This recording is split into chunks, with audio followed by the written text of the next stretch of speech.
If I should return, think better of me, Father. That will depend on the manner of your return.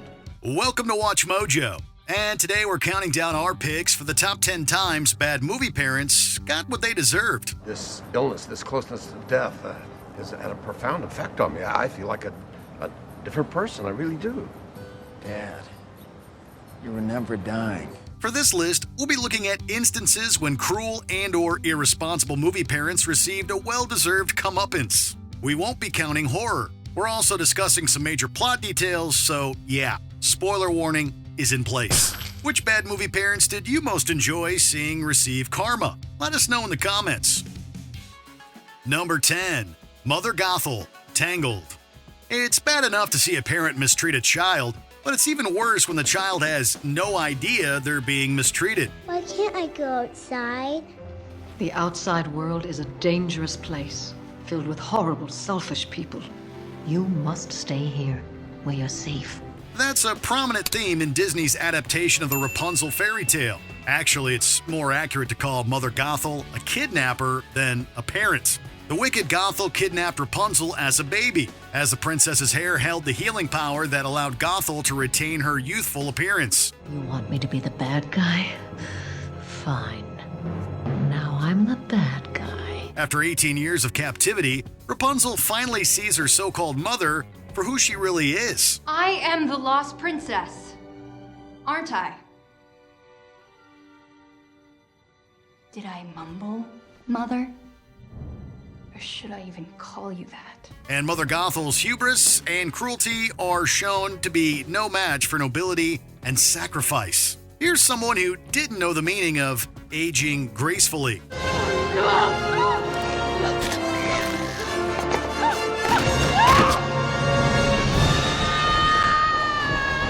Number 9.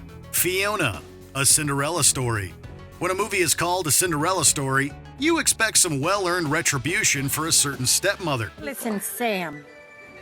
People go to school to get smarter so that they can get a job. You already have a job. That's what happens in this adaptation starring Hilary Duff as Sam Montgomery, a teenager treated terribly by her stepmother Fiona. Sweetheart, now that you're old enough, there's something I've always wanted to tell you, and I think you're ready to hear it. You're not very pretty, and you're not very bright. I'm so glad we had that talk. Played by Jennifer Coolidge, Fiona steals from Sam, tries to stop her from going to college, and is constantly cruel to her. And many of her acts aren't just unkind, they're illegal. That's gonna come out of your paycheck. Cover up those stupid words. Never let the fear of striking out keep you from playing the game.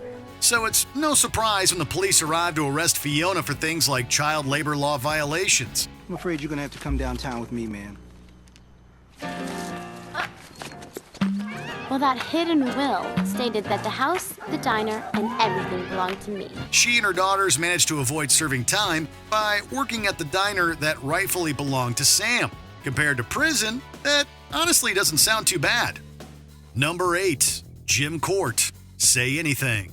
Parents want what's best for their children, but that can cause them to overstep their boundaries. It's all working out just like we planned. All the years, the summer schools, all the vacations you gave up. It's all working out just like we planned. Stop it. High school seniors Diane Court and Lloyd Dobler couldn't be more different in terms of ambition, but they still managed to form a special bond. Are you shaking? No. You're shaking. I don't think so. You're cold. Diane's father, Jim, played by John Mahoney, can't look past Lloyd's perceived shortcomings and encourages her to leave him. I just think you should break up with him. Unbelievable. This is nightmare. Diane, you owe it to yourself to get on that plane with no attachments, no strings. But Mr. Court isn't the best judge of right and wrong, considering that he's under IRS investigation for stealing from residents of his retirement home. $100,000 fine in 3 months? $125,000 in 9 months. I can accept that. They're going to want to turn the home over to the state. You'd like to start serving immediately. I can put that together. Confirm this with my office and my client. He ends up serving time, and Diane and Lloyd still end up together. While it's clear that Jim loves his daughter, he needs to learn that love means accepting someone as they are, not as you want them to be. Number 7. Royal Tenenbaum. The Royal Tenenbaums. This father is royal only in the sense that he's a royal pain. Do you still love Mom? Yes, very much, but your mother's asked me to leave, and I must respect her position on the matter. The patriarch of director Wes Anderson's Tenenbaum family, played by Gene Hackman, seems to think the best way to parent is by belittling his children and ignoring them for decades. What'd you think, Dad? Didn't seem believable to me. Why are you wearing pajamas? Do you live here? He has permission to sleep over. Well, did you at least think the characters were well developed? What characters? There's a bunch of little kids dressed up in animal costumes. He only tries to reunite with them after being evicted from the hotel he was living at. And how does he try to get back into their good graces? By pretending to have a life-threatening illness. I want my family back. Well, you can't have it. I'm sorry for you, but it's too late. What? Listen, baby, I'm dying. Fortunately, he soon has to face up to the consequences of his lies. Royal eventually learns what it means to truly care about others, showing that even old dogs can learn new tricks. I got you a new dog for the boys. I just bought him. You did? Sorry I let you down, Chaz. All of you. But I'm trying to make it up to you. Number 6. Harry and Zinnia Wormwood. Matilda. The Trunchbull is bad enough, but young Matilda also has to deal with two of the most unlikable parents in movie history. Dinner time is family time. What is this trash you're reading? It's not trash, Daddy. It's lovely. It's called Moby Dick by Herman Melville. Moby what? The Wormwoods, played by director Danny DeVito and his then-wife Rhea Perlman, are nasty, self-involved people who, along with their son Michael, make Matilda's life a living nightmare. But the thoughtful Matilda's intelligence isn't limited to her reading ability. She also has telekinetic powers that serve her well numerous times. A dip face. Have a carrot.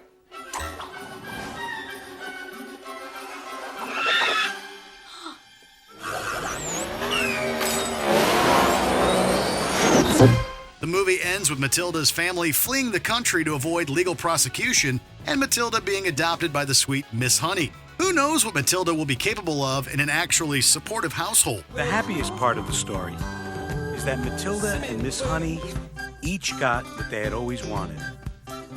A loving family. Number 5. Baroness Rodmilla de Ghent, Ever After.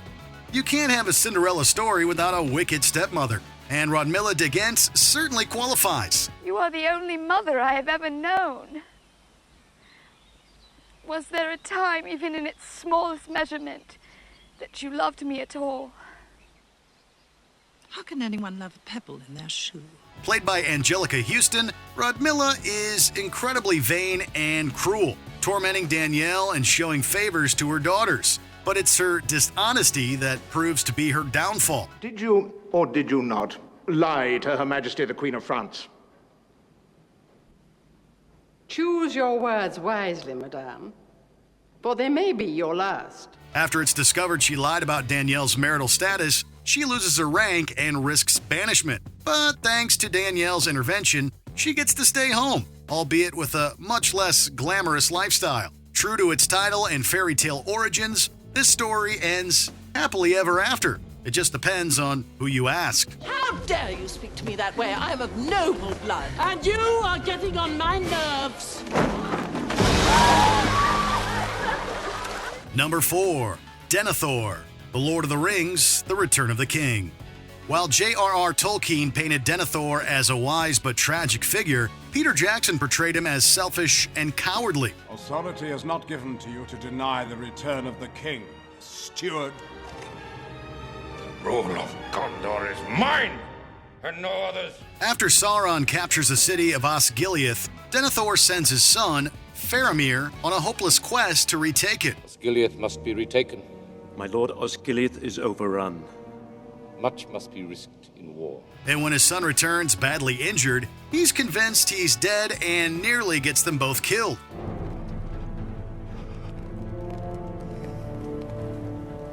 set a fire in our flesh.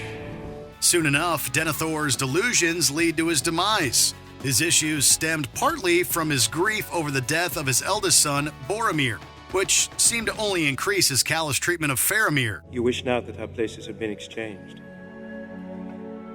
That I had died and Boromir had lived. Yes. I wish that. Did they have family therapy in Middle-earth? Number 3. Stryker, X2. Colonel William Stryker's son, Jason, is a mutant, but that hasn't exactly made him an ally to the cause. William, you wanted me to cure your son, but mutation is not a disease. You're lying!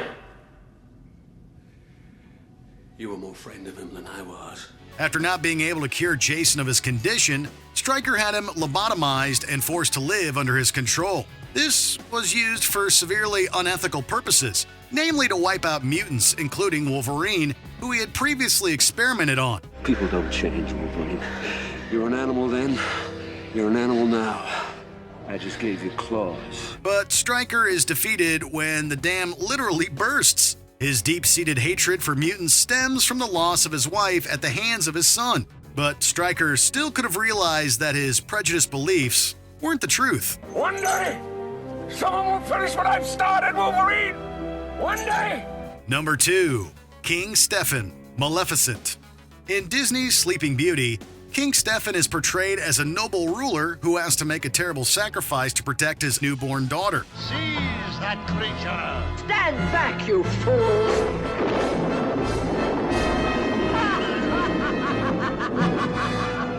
But Maleficent shows there's more than one side to a story. The old hatred between men and fairies had been forgotten. As it will, friendship slowly turned into something else. When they were young, Stefan and Maleficent shared a romance, but he betrayed her in order to become king, resulting in Maleficent cursing his newborn daughter, Aurora. Before the sun sets on her 16th birthday, she will prick her finger on the spindle of the spinning wheel and fall into a sleep like death. A sleep from which she will never awaken. Stefan's hardship doesn't make him remorseful, and his ego proves to be his literal downfall. Maleficent might have some rather impressive horns, but Stefan is the one who comes across as truly devilish here, falling to his doom in the end.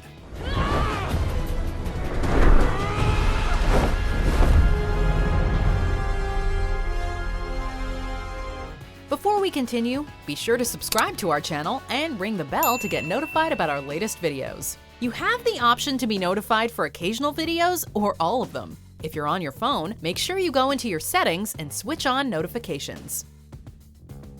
Number 1. Ego, Guardians of the Galaxy, Volume 2. If someone is introduced to you as Ego, you should probably avoid them. Welcome, everyone, to my world. Wow. You have your own planet? Come on. No larger than your Earth's moon. Humility. I like it.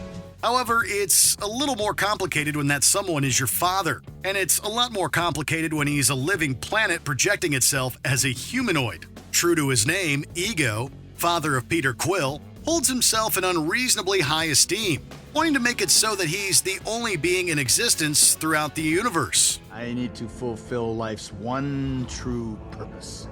Grow and spread, covering all that exists until everything is me.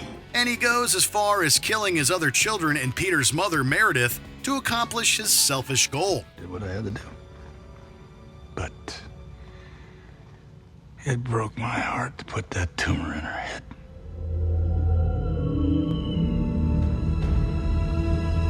What? Peter's newly realized celestial powers, as well as the rest of the Guardians, help put an end to Ego and his ego. You are a god.